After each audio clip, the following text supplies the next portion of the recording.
I think we're all right. Yeah. Hello, everybody. We want to welcome you to our second live Google Hangout. My name's Alison, and I'm Giovanna, and I'm a very well acquainted with Hangouts. This is my number 4 or 5. Yeah, that's right. Yeah. That's right. So we're really looking forward to discussing a lot of the topics that have been entertaining you and detaining you this week. Lots of questions about verbal hygiene that have come up, about children and bilingual learning. Lots of questions that have come up about good English and about the superiority or inferiority people feel in their different languages. And lots of questions about languages spoken and taught at school. And we've got 8 pages of your questions here. So we'll do our best to manage your poems and your links and contributions, as well as obviously all the comments that you've been leaving on the MOOC site, on the Future Learn site. So we're really grateful for all your participation, and it's lovely to be able to spend the next 45 minutes with you in this live hangout. But before we start, just to say, I hope that we have people with us, keeping an eye on the questions. I don't see any coming in. So if any of you do want to post live questions on the chat room, then do, and we'll do our best to respond to those. But we're just going to step back for a moment because we have a little surprise for you. And we have an international, in the spirit of multilingual learning for a globalized world, we have an international Ghanaian TV star and a singer and straight A fashion designer who are just going to come and give you a little bit of multilingual artistic experience. Gamali Nadensua, on you come.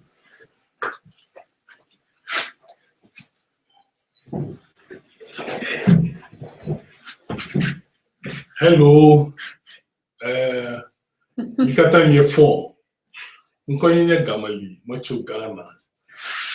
Mala trerashi mafokogana mi. Nyeji hahani. Nyebi efe ojepo. Ego na wa kemene mi hu batabi ani kede ba agbasani. Lebine wo ba la fio wo hanye. Ibe woni yo mi wi gan. Ewo iba no idea. So, good morning, everybody. My name is Gamali. I am holding a calabash that I'm going to play for you, and we'll be singing for you as well. But it's really nice you're all learning about languages, and Alison and Giovanna are really, really, really good. So you're very lucky to have them. But right now, Nadeswa and I would sing a song that is called Nadu. And I'll play the calabash. Ewo mene learn mala ihie inikani ewo Alison ye no koye bie. My yusu ni inke kalala. So all I'm saying is today I came as a surprise. I don't have my instrument with me, so I'm going to use something that Alison's got in her office to play for you. Hope you enjoy. And this calabash is also from Alison's office.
Papa Bejano, Come on, yeah, banana do show.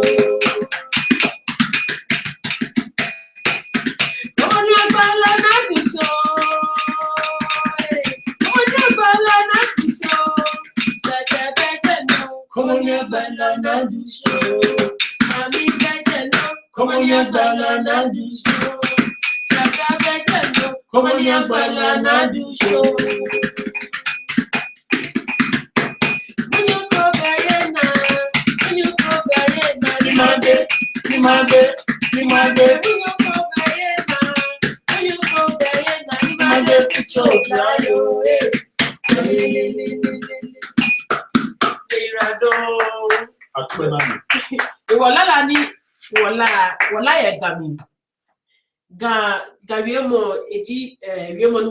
Ghana, capital city Accra. So the song we sang in my tribe, Ga language, and it's a language we speak in Accra, and it's widely spoken in Accra. And I've also been speaking Avogba to you. Avogba is spoken in the southeast part of Ghana, the whole part of the southern belt in Togo, and the western part of Benin.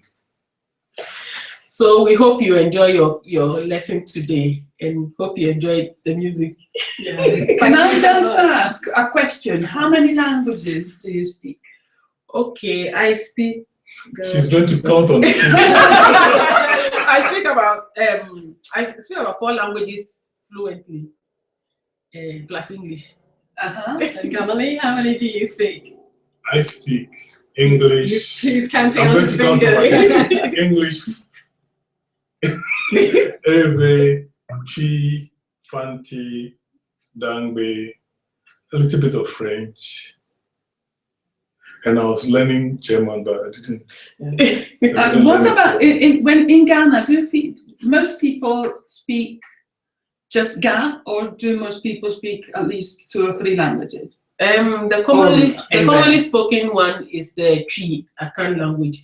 But when you're in the capital, you hear a bit of Hausa, you hear Ga, you hear Twi, you hear Ewe, you hear basically all the major languages you hear in Accra because it's the capital. So everybody is down there mixed up. And most people in Ghana, when they are growing up, learn at least 2 languages because you have to learn English in school and you have to learn your mother tongue as well. Yeah.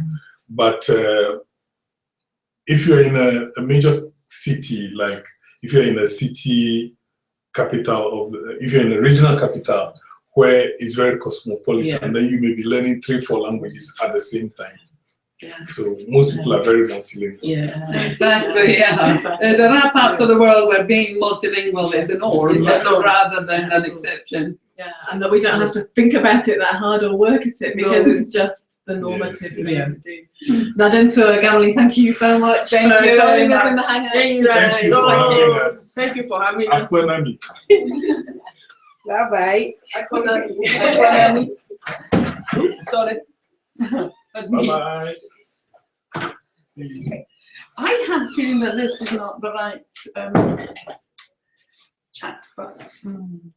So it's great to be back here, and it's lovely to have had Gamli and Nadenso joining us for the broadcast today, and we're really enjoying hearing them just demonstrate what it's like to naturally work, live, sing in multilingual environments, and that little contribution that they've just made really offered a way of us understanding how people naturally live in different languages. And that also, I think you could see just from the way that the singing was working, and you'll see this in week 3 as well, that it shows us very much how singing is a lovely way of actually experiencing and joining in with languages. You couldn't see us, but we were behind the screen singing along too. So it was lovely that they just happened to come along. Now, we've already got some questions that we were anticipating coming up here, and one that's just been posted by Emma. So, considering today's EU referendum result, what role does the promotion of multilingualism and multiculturalism in schools play in British culture of togetherness, unity, or lack thereof? So I think we should be really honest at this point to say that it's been a hard morning for the multilingual team.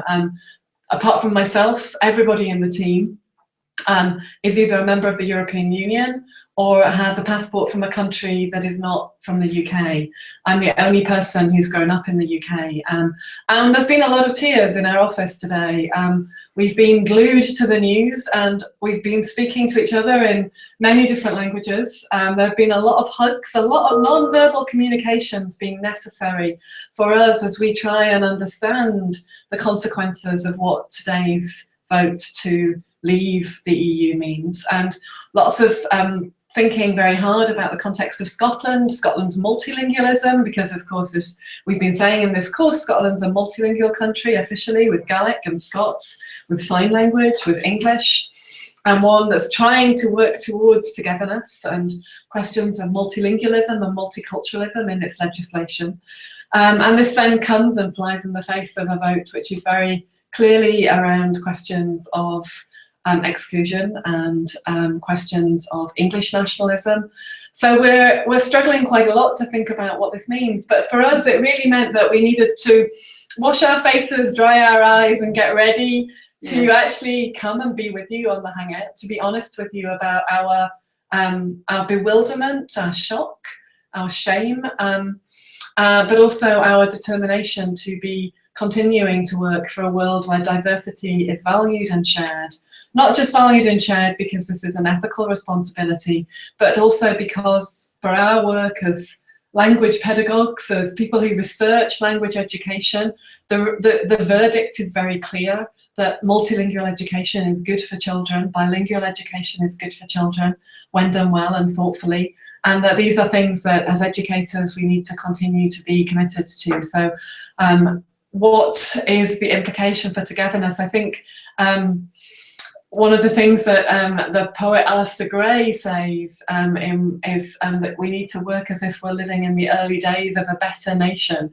And on a day like today, with the vote that we've had, for many people, certainly north of the border in Scotland, that's feeling hard, but there's really hard work to be done, multilingual work to be done, multicultural work to be done, to continue to try and work for a society where all are welcome and included, and where we accommodate one another with all our differences, as well as respecting those differences and understanding what they are. And to go back to Emma, I think carrying on and strengthening what is done in education and the way in which diversities can be celebrated, can be seen as enriching all of us, is certainly important. And I think we will all carry on very much working towards that, and it is a fundamental thing to be doing alongside the political work, because education is not separate from policy and politics, unfortunately not as much as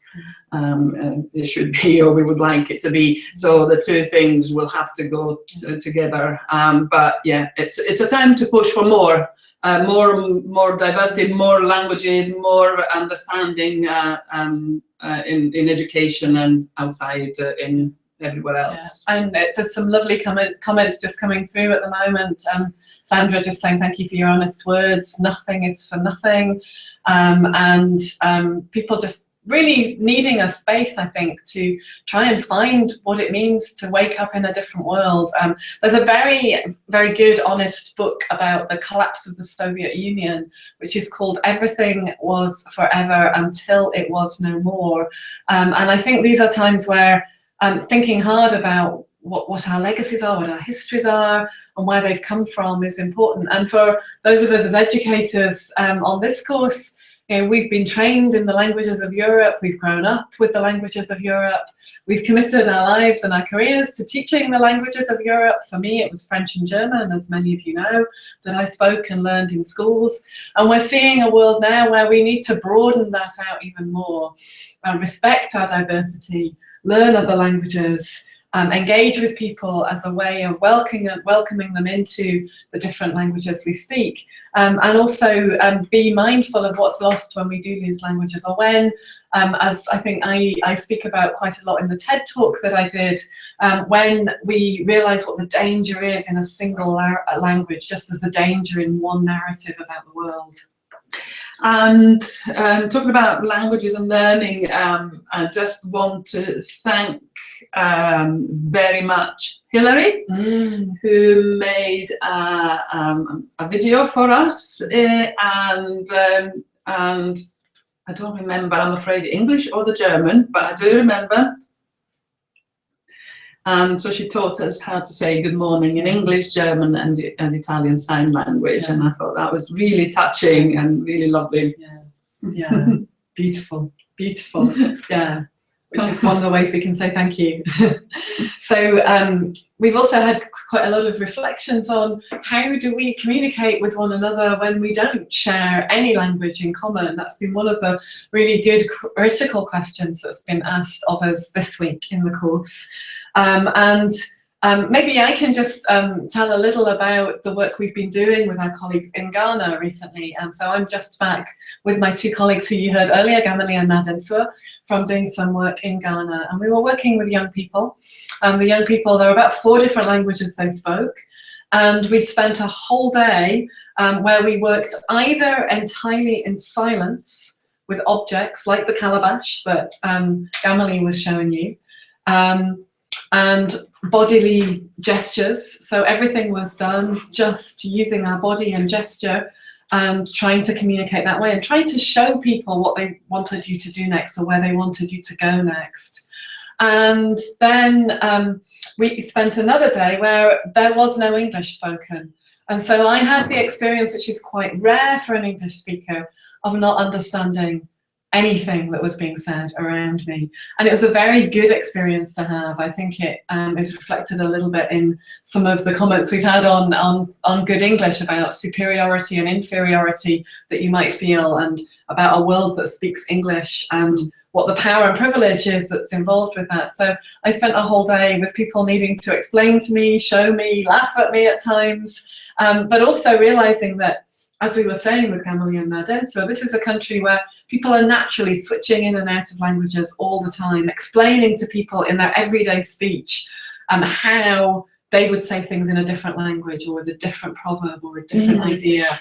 And that's just a natural part of everyday speech, whereas we just use English. Yeah, and that, I mean, that is what many of us who've grown up in the UK or other European countries don't realise that it is that switching between languages is the norm in many places. It's actually having one language which is the exception. Yeah. So and people function and society functions. It doesn't all fall apart. It actually, you know, they do have lingua franca. They do have 2 official languages, but they use a lot more than those, and things work. Yeah. You know, and there's no chaos, there's no disasters around. Yeah. So that's something to consider. Yeah, and Almaz, you were saying in your questions for the Hangout that you love languages and you'd like to know at least 7 foreign languages. And yeah, 7 sounds like a good number. Yeah. It sounds like a good number. But then you're asking, Almaz, how can it be possible? How many languages can we learn most at the same time? How can we balance ourselves? Not to mix languages generally and parallel learning. So I think this goes to a lot of questions that are at the heart of language policy making in nation states, but also where research is very helpful to us. Quite a lot of work points to the need to really maintain mother tongue competency, that in the early years of learning, you need to be learning and then teaching in mother tongue to start with. But then you can add to that when your mother tongue has got a basis, or your mother tongues have a good basis, because the majority of people in the world actually have a couple of languages that they speak as their first languages. Mm-hmm. But then you can add, but you need a good base, and you need school systems that will promote mother language and mother tongues as part of what they do. And there's also someone, and I was trying to find where it was, but I cannot find it. But someone was saying, is there no, do we need to keep pure? Do we need to keep language separately? What about mixing? And I think we touched upon that on the previous Hangout, and to translanguaging as being normal part of being multilingual. So there's no need to keep languages in separate silos, and there's no need to worry about when languages are mixed. In Nadenswa and Gamali's case, and their children, there's a whole range of languages. They use whichever is coming in handy and at that moment is the best. And that doesn't mean that they don't. Each of the language is fine, is grammatically correct, but they can be mixed and matched as required, and there's no danger in that of contamination. Yeah.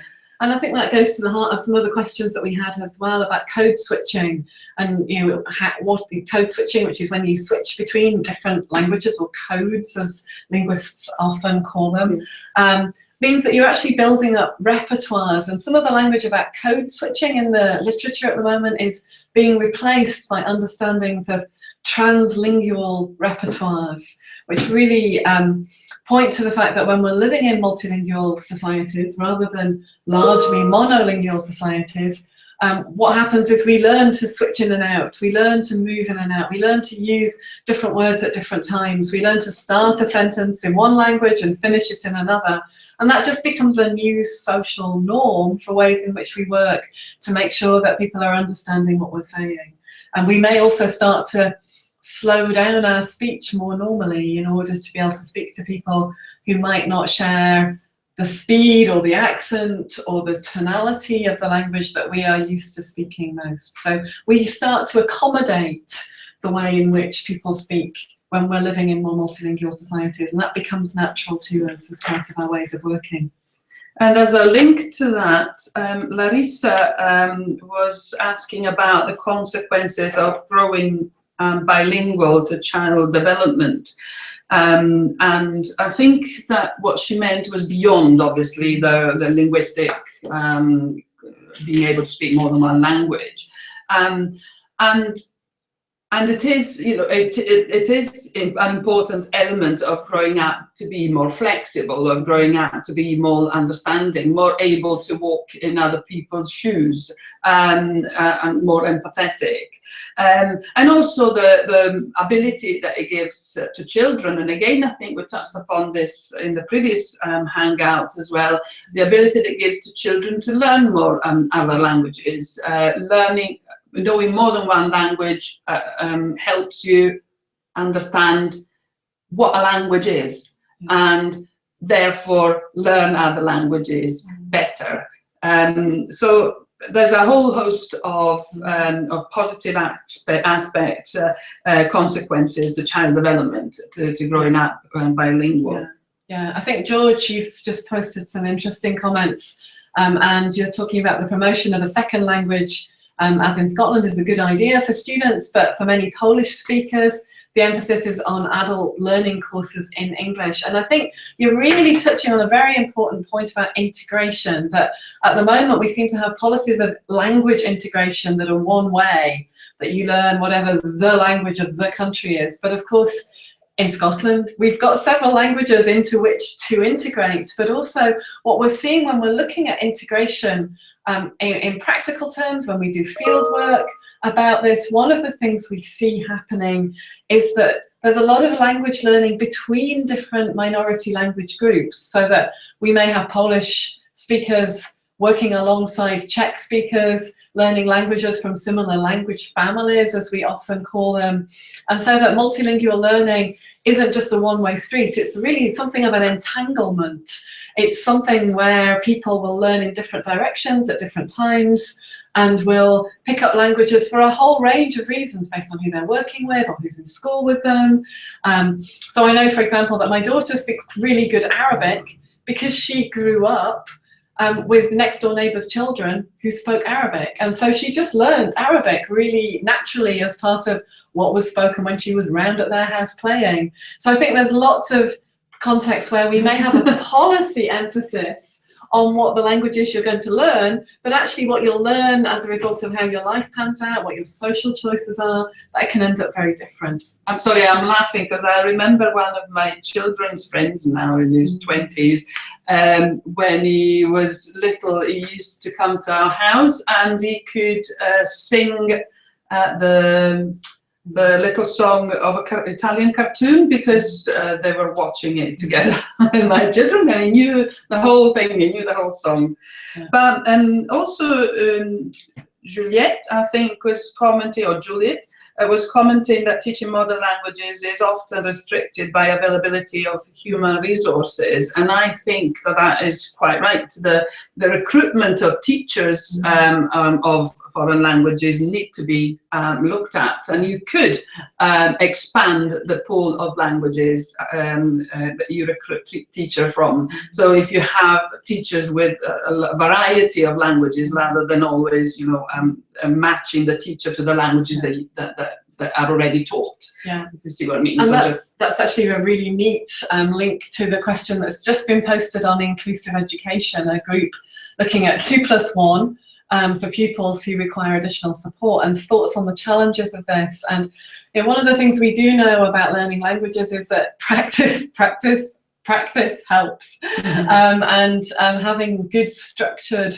contexts in which to practice is very important. So I think with the 2+1 or the 1+2 policies that we're seeing across much of Europe, and particularly in Scotland, which is, you know, you have your first mother language and then you add on to that, that there is a need to make sure people have a really good context for practicing that well. Though one of the things I've heard from some of the leading researchers on foreign language education saying around language policy is that actually a good policy isn't necessarily 1+2, but actually 1, 2, and then quite a few. Because once you've actually learnt a couple of languages well, then, and this comes back to some of the comments that you were making, Almaz, that you want to learn 7 languages, actually you start to see links and make links and connections. You realize that that there's a relationship between different languages, and you start to pick that up. So learning a bit of Arabic, you also start to learn how that's linked in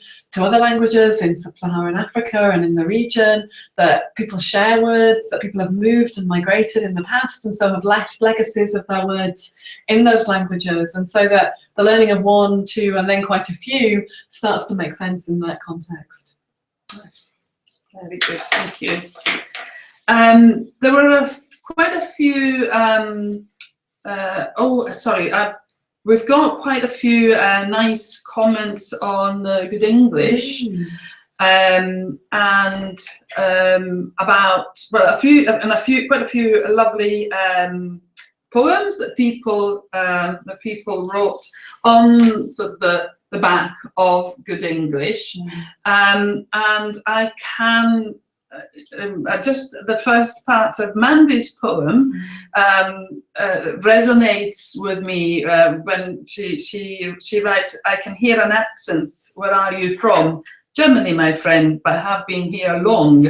You speak good English. Well, it has been 10 years. I speak without fears." And I really love that, because it resonates with me as well. When people ask me, "Where are you from?" You know, they can detect some sort of accent, and you say Italy, and people then say, "Oh, you speak good English, you have a Scottish accent," and so on.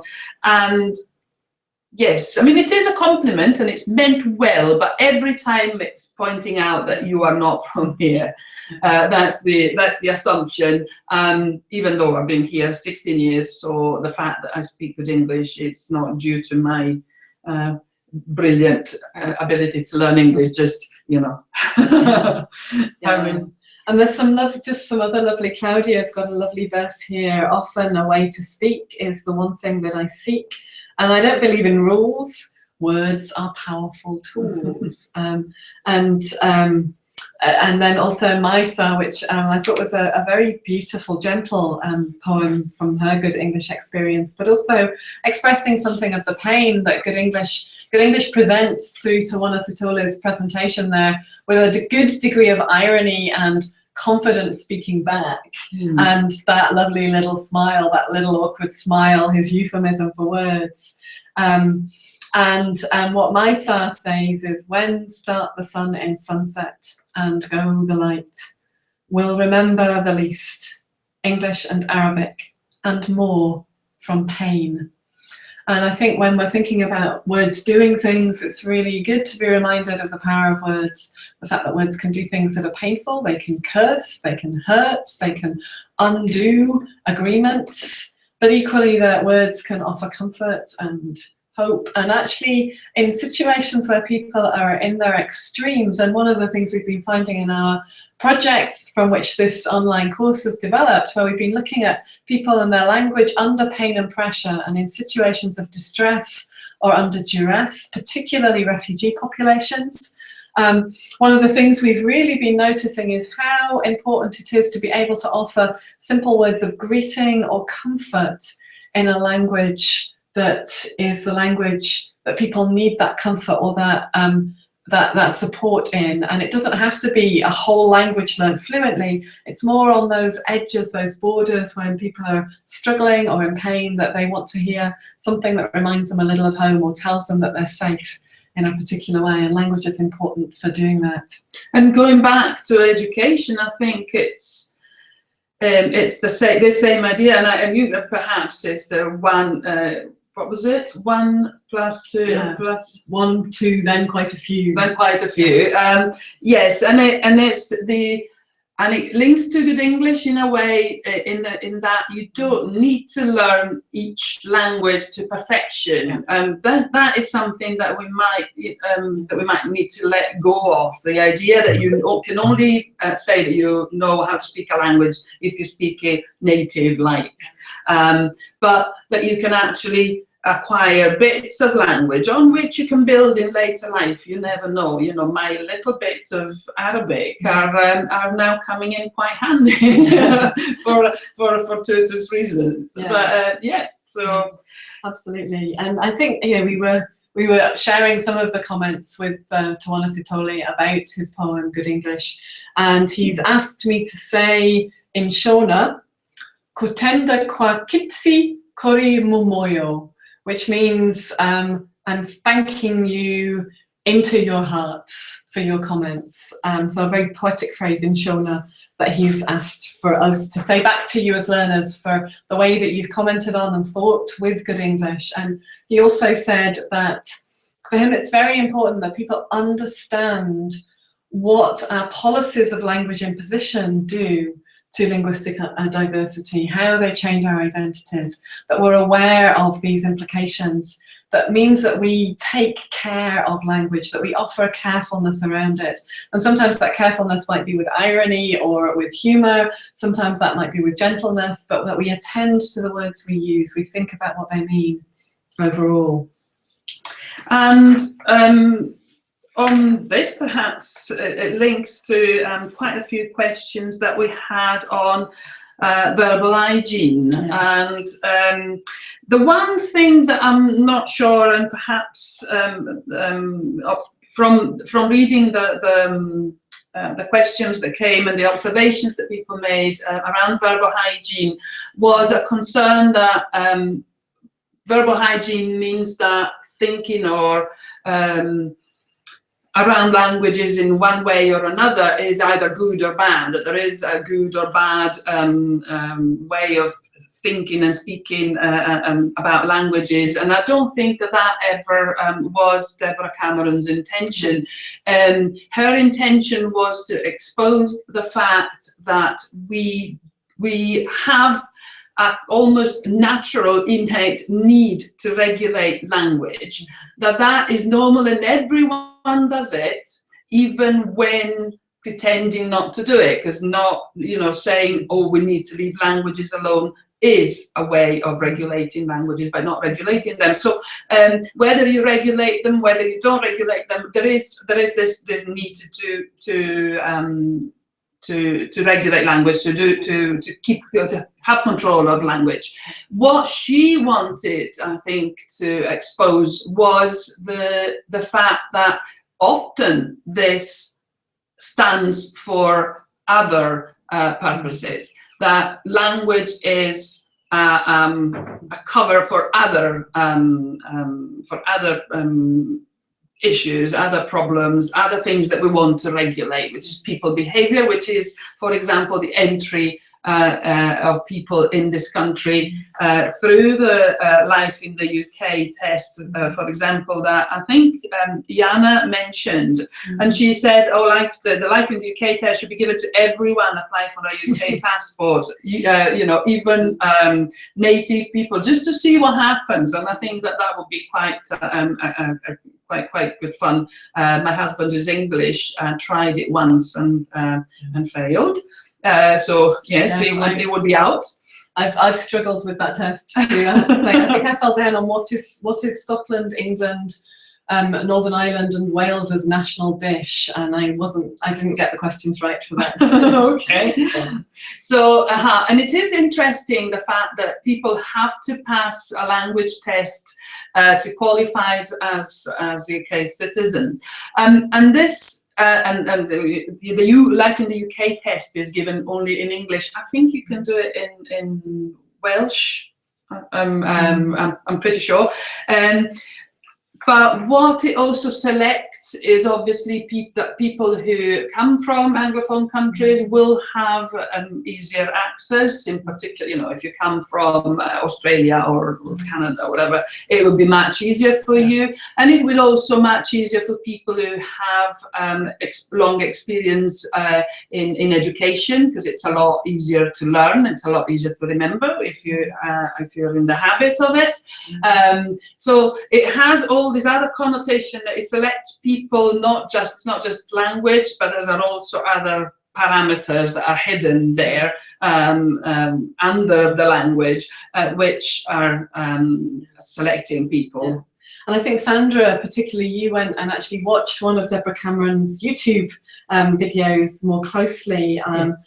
And you were asking, so now what on earth is verbal hygiene, having thought about this more? And you've then highlighted this idea that it is a coded response to the anxieties of a specific moment, and linked to anxiety about loss, perhaps of cultural diversity in an increasingly globalized world, so that people start to use language as the thing they focus on, that they focus on in order to say, we're trying to get control back, we're trying to make the world more like one we understand. It's something for us to think about in the context of the result of the EU referendum, that wresting back of control that was part of the campaign in the UK. But also I think it offers a really interesting way of saying, when people are talking about language or your grammar or telling you what's right or wrong about language, the first thing to hear when you're thinking about it from verbal hygiene is, what are they trying to control and what are the anxieties they're actually manifesting when they're doing this, rather than, oh, my language is wrong. Because your language may or may not be wrong, your language may be entirely appropriate to where you're living and working and making sense of your life at a given moment in time. But when people are correcting or saying your language isn't valuable and other languages are, when they're saying on a road sign, we'll put English in bold and the other language of a country in italics and make it bend, when those sorts of practices are being put in place, then there's a politics at play and an ethics at play that are about power and privilege, and thinking that through. Although that said, and I think Claire, you put this very well, you talk about some positive forms of verbal hygiene, so ways in which, rather as Tawana does with his poem, he speaks back and just makes us realize something through that form of his artistic representation, that we're engaged in practices of verbal hygiene that are detrimental to many people in the world. You also talk about the way that care about language around gender and transgender has actually been very helpful for helping people feel that they have a place in society, and not using practices that exclude them linguistically when we're working. So verbal hygiene can work both ways overall. And I know that several people towards the end of week 2 were then saying, oh my goodness, it's really hard work having to do this ethical thinking, or I don't really want political correctness to interfere with language learning, I just want to learn a language well. And I think what we're really saying with this course is that's not an option. That really, for language is an ethical choice. There are ethical choices around the languages we make. As individuals, yes, so they're much less under our control. In schools, in nation states, in education policies, but also just in the everyday lives we live around our neighbours.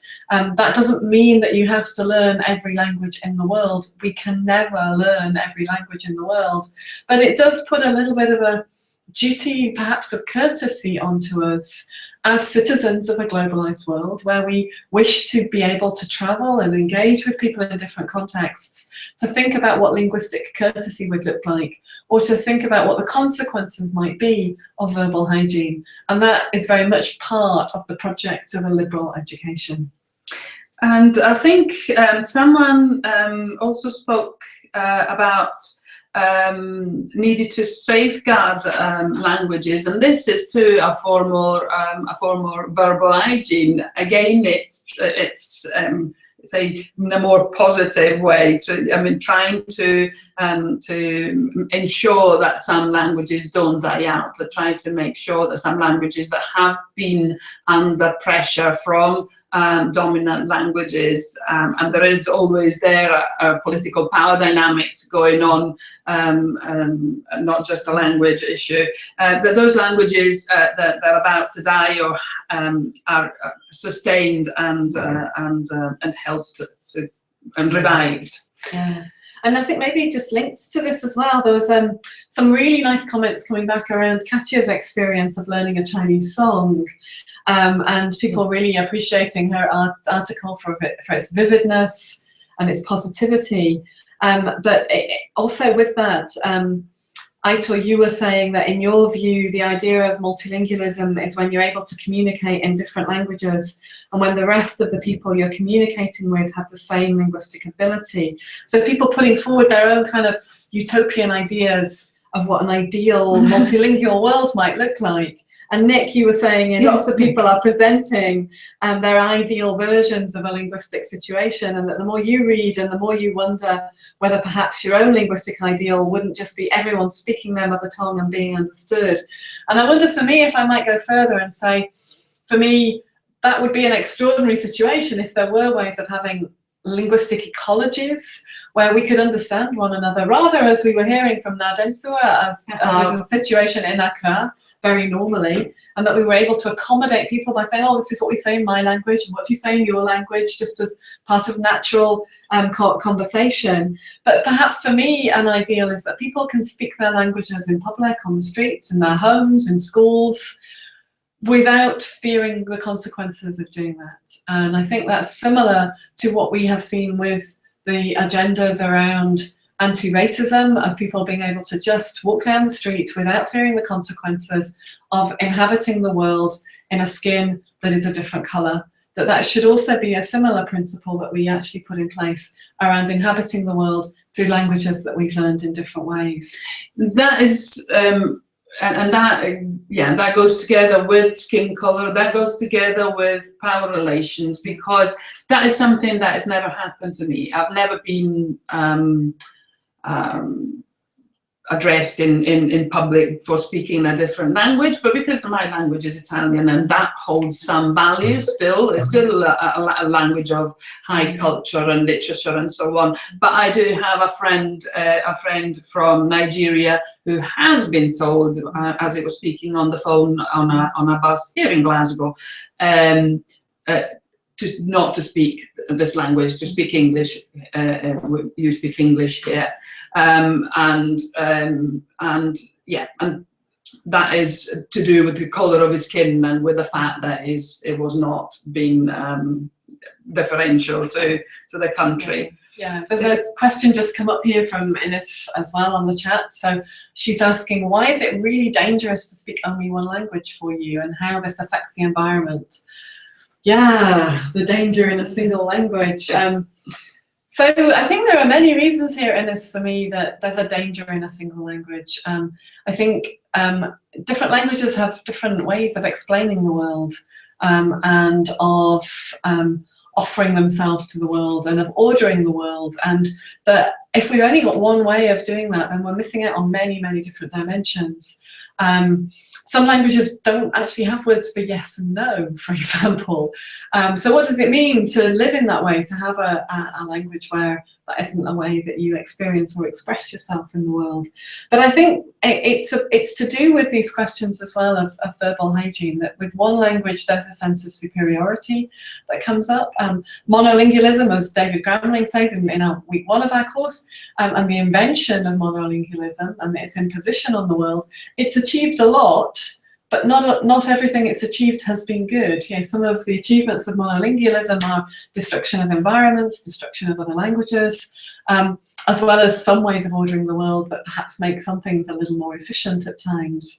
But for me, the place of languages is a place of learning tolerance and toleration of others, of difference, of overcoming fear, of learning to live in intercultural worlds, of being able to engage in dialogue in ways which are respectful of difference. And I might just tell a little story here about being visited by the first elected Prime Minister of Iraq after the conflict, after the war, who spoke all the time through an interpreter. So when we had our conversations with him in a room, discussing the situation in Iraq with him and the severe crisis facing his people, he would constantly speak with us through his interpreter. And then I used quite a long term with him in the discussion, and the interpreter was struggling to translate the term hermeneutics for him when we were discussing. And the Prime Minister turned to his interpreter and explained to his interpreter what the term was I'd used. And I realised that this was a man who actually didn't need an English language interpreter, but was deliberately holding to an interpretation because he was Prime Minister of one of the countries suffering the most violence in the world at that time. And he had learned the need to check things out in other languages, to allow translation to happen, to slow things down from the speed we normally live at, to make sure he was really understanding things, not perhaps half understanding things, or maybe not understanding things through the power and emotion that his own language might be able to contain, as opposed to perhaps a language he's learned and associates with schooling or with international politics or with NGO work. So I think there, for me, was a living example of somebody who understood the danger of a single language, responsible for trying to steer a course immediately post-conflict of a country that was in that situation. And I think for me, there was a lesson for all of us of making sure that in multilingual contexts, we're able to check and stop and slow down and listen to the way other people speak. And I think that is probably us Coming to the end. Coming to the end of this second hangout. We will have a third hangout in week 3, so next week.